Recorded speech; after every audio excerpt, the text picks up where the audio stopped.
Bonjour et bienvenue.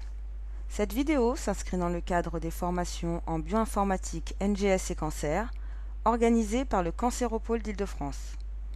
Ces formations ont pour but d'apprendre aux chercheurs à réaliser une analyse complète de données NGS grâce à l'outil Galaxy. Galaxy est une application accessible via un navigateur web. L'objectif de cet outil est de rendre la bioinformatique accessible aux personnes n'ayant pas de compétences en programmation informatique. Il est également de fournir un moyen d'établir des analyses multi-étapes, aussi appelées pipelines, de différents types de données de séquençage. L'application web principale appelée Galaxy Main est accessible au lien qui s'affiche en bas de la page. D'autres instances publiques existent et sont disponibles au lien affiché. Il faut savoir que chaque instance a ses propres spécificités. Vous ne trouverez pas les mêmes outils selon les instances. Il y a par exemple des applications dédiées spécifiquement au chipsec. De plus, des politiques différentes de gestion de données et d'accès sont appliquées. Dans le cadre de nos formations, nous utilisons l'instance de l'Institut Curie ou celle de l'Institut Gustave-Roussy.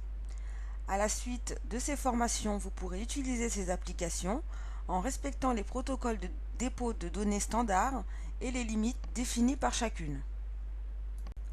Nous allons voir maintenant le principe de fonctionnement de cette application.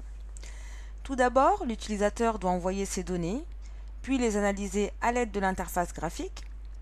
Le seul élément qui est visible par l'utilisateur est tout ce qui se passe au sein du navigateur web. Ce qui est transparent pour l'utilisateur, c'est que ces données sont en fait traitées et stockées sur un serveur de calcul distant.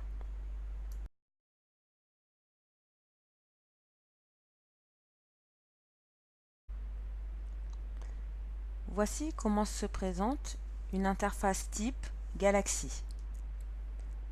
Nous avons un panneau sur la gauche avec la liste des outils disponibles et notamment l'outil GetData qui nous permet d'uploader des données. Un panneau sur votre droite qui va contenir toutes les données générées par les différentes analyses.